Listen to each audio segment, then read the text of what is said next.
দুইজন গভীর সমুদ্রের নিচে একটি মরিচা ধরা লোহার দরজা খোলার জন্য প্রাণপণ চেষ্টা করছে, কিন্তু তাদের অক্সিজেন প্রায় শেষ হয়ে গেছে।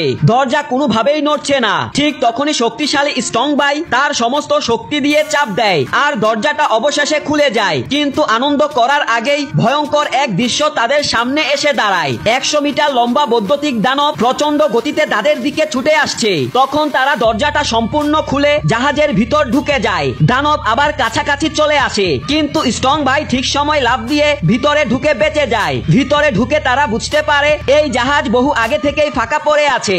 এখন শুধু তাদের দরকার ছিল বাহিরে বের হওয়ার রাস্তা।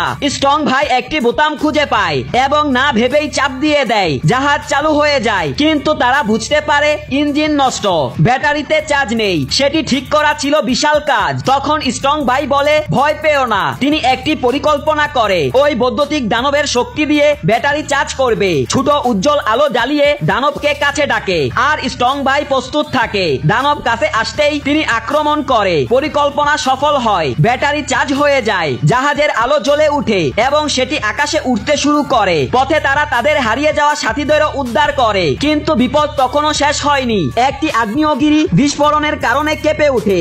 বিশাল একটি পাথর পড়তে যাচ্ছে। স্ট্রং ভাই দৌড়ে গিয়ে একটি মিসাইলে গুলি ভরে সময় মতো ছুড়ে মারে। পাথরটি চূর্ণ বিচূর্ণ হয়ে যায়। এভাবেই সবাই মৃত্যুর মুখ থেকে বেঁচে যায় এবং জীবনের মূল্য তারা নতুন ভাবে উপলব্ধি করে।